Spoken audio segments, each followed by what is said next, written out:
Hello again, Johnny London here once more. Now I've cleared a little bit of space on my workbench because this week I've got something a little bit different for you. Now I've often wanted to do product reviews and there's a couple of reasons why I've never done any. One is I just haven't really found the time to do any, and the other thing of course is no one's ever offered to send me anything to review before. But all that changed when a company I hadn't heard of before called Jackery got in touch with me a few weeks ago and asked me if I would like to review their solar power station and its matching 100-watt solar panel. So I said yes, that's definitely something I'm interested in. You know me, I like a bit of solar. I've got enough already, but you can never have too much. So without further ado, let's unbox this, the first part of the two-part combo. It's the solar station itself.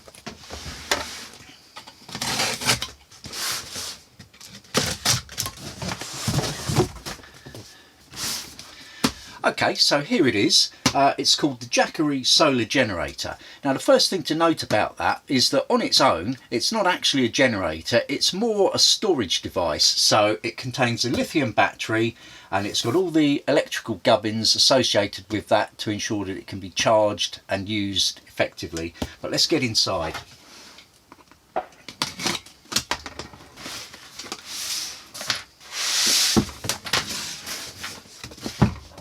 So here we are then. I've got the device itself, a booklet of instructions and a little pouch. Let's have a look what's in there.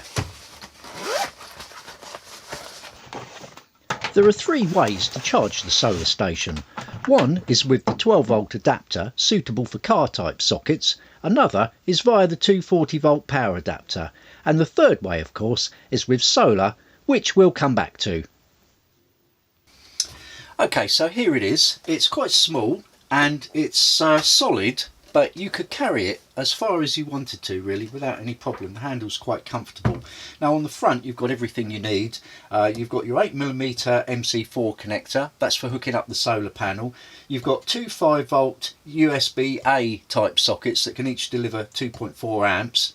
And here you've got a main socket. Now the main socket is particularly interesting because this device has got an inbuilt inverter, and it's a pure sine wave inverter apparently, which means that it should power everything that you've got that's mains without upsetting anything. Sometimes cheap inverters, not everything wants to run on them. Now I notice that this has got its own little switch, so let's switch that on.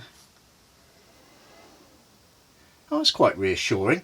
I just heard a fan spin for a moment and I heard a relay click as well. So now that's all ready to use, and if you're drawing quite a bit of current the unit can keep itself cool, that you'll hear the fan kick in if it needs to. Now it's quite good that they've actually put a on-off switch here, because all inverters when they're switched on will self-consume a certain amount of current, and you should factor that in when you're calculating how long you expect your battery to last. So if you're not using anything on there, you can just switch that off and that will mean that the unit's not using any power itself. Now I notice on the 12-volt socket that's got its own switch as well, and this time obviously that's just sort of bringing up the display. Now interestingly this has come to me with 43% charge from the factory. That looks perfectly healthy to me, and it's very useful to be able to keep your eye on how much power that you have got left. You'll soon get a hang for, if you're using something, knowing how long it's likely to last without necessarily needing to do all the maths. So there's your 12-volt socket, and that about covers everything on the front. Actually you can do that to make the display brighter, so yeah. So to sum up then, from left to right, there's the charging input, two of the USB type A sockets, 2.4 amps each with on-off switch, and there's the 240-volt mains outlet via the built-in inverter, again with on-off switch. At the top of the unit you've got the display and a switched 12-volt car type socket. The unit has air vents on either side, and there's nothing to see around the back. And this is everything that came in the box. Next up, let's have a look at the matching solar panel.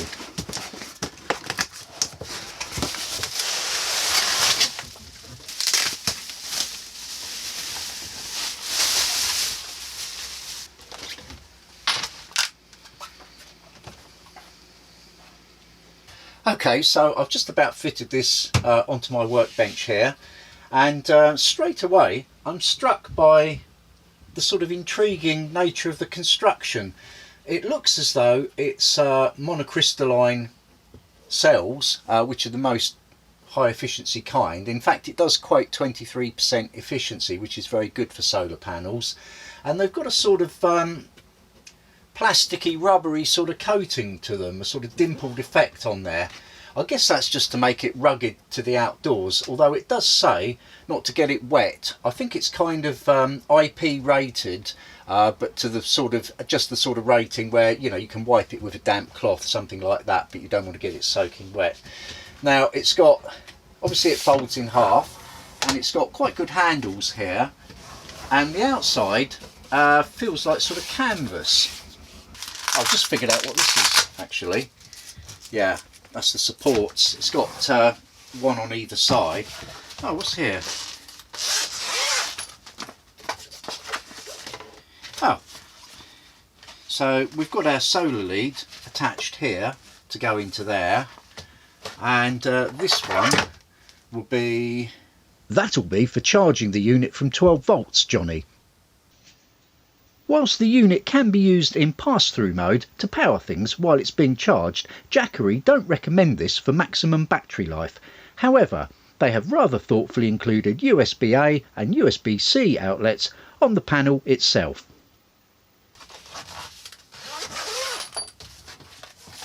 Now, would I want to carry that a long way?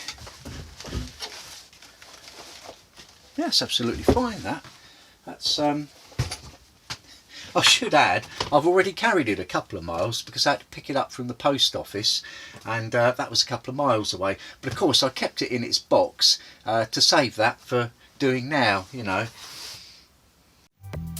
The panel is 8x4 in terms of individual cells and puts out a nominal 18 volts. I've tried to capture the unusual textured surface here.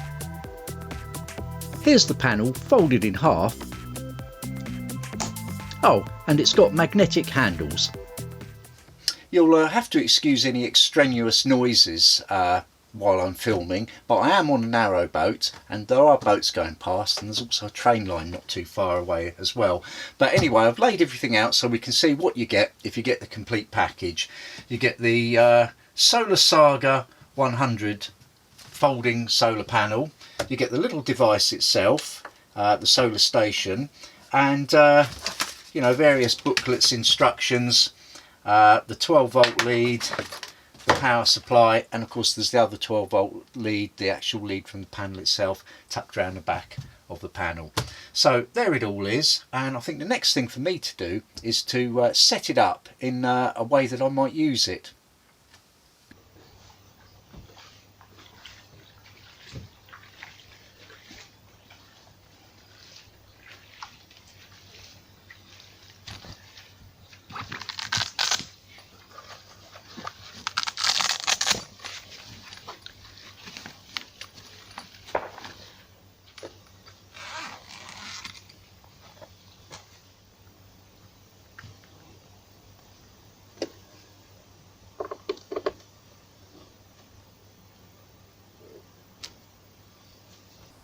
Well, I brought the solar panel and charger outside because the sun came out, and I thought, oh, I can't really waste the opportunity, can I? Give it a real world test and all that. So it's been out here for a few minutes now. Let's go and see how it's getting on. As you can see, it's pulling in over 60 watts and the charge has gone up by a few percent already. Cracking! I have to say it's doing better than I expected actually, but I suppose that's lithium batteries for you, isn't it?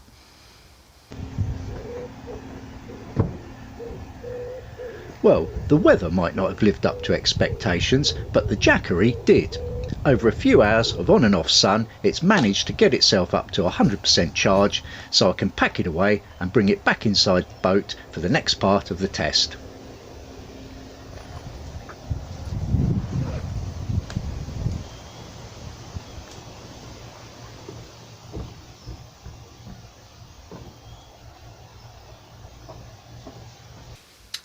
Well, I'm sure many of you will be familiar with this.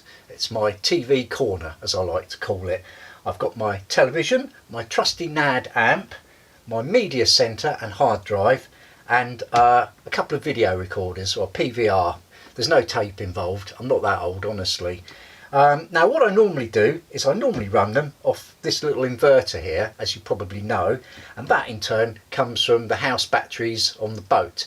Now, did I tell you my batteries are knackered? And when I say knackered, I really do mean knackered. In fact, the last couple of weeks I haven't been watching any of this or using any of this at all, just a bit of radio of an evening, because the batteries are so knackered they can't even keep the fridge going through the night. So what I'm going to do tonight, I've plugged into the Jackery, I'm all ready to go, and I'm going to watch some films and just do all my normal things, have a nice evening, and I can keep my eye on how much power I've got, how much power is being drawn, and I can keep my eye on the clock up there as well. That'll give me an idea how long I'm watching for. I'll try not to fall asleep, and I can just generally get a good feel for how well this performs. It's, you know, be a proper real world test. I'm not going to oscilloscope the sine wave to find out if that's perfectly 100% perfect, and I'm not going to get a ammeter out and do all that. I'm just going to use it and enjoy it, and we'll see how we get on. Well, that took some doing. Well, there was a lot there.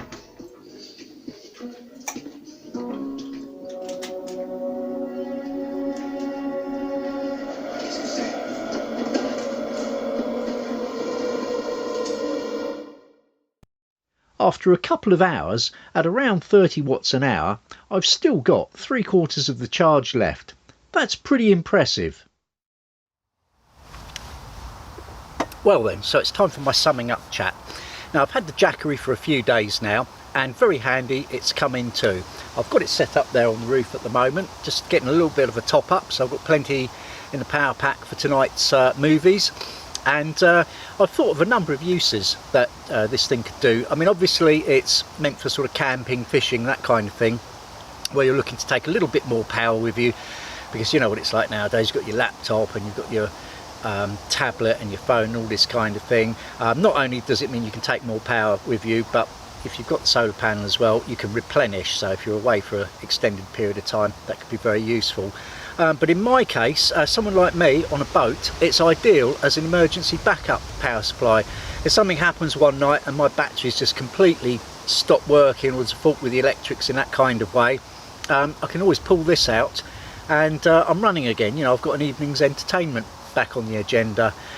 It's also useful to me if I want to moor in the shade and all my main solar panels on the boat are then not going to work very well, because you know, some days are very, very hot and shady spots can be attractive for that reason. With this thing, I can just pop it out somewhere where it's not in the shade nearby and get a charge and bring that in and use that later. It's also ideal for when I'm searching for internet signal.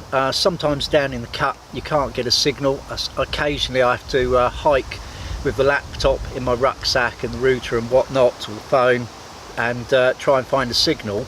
And of course, by the time you've mucked about doing all that, probably your laptop battery's half empty. If I take this with me, I know that I've got plenty, especially when I've got a car again. I can, you know, chuck all that in there, drive off to the top of a hill somewhere, and I'll be all right for the afternoon. So yeah, a whole bunch of uses for this, really. In fact, one of the things I'm going to be using it for very soon is when I change out my domestic battery bank. Now, I've an idea that that's probably going to take me more than a day to do, and in the meantime I'll need a little bit of power just for the lights and, you know, a little bit of radio and one thing or another, and that thing will keep me covered. So all I can say to Jackery is thank you very, very much for sending me this great thing, and if anyone's thinking about getting one of these, I'd say go for it.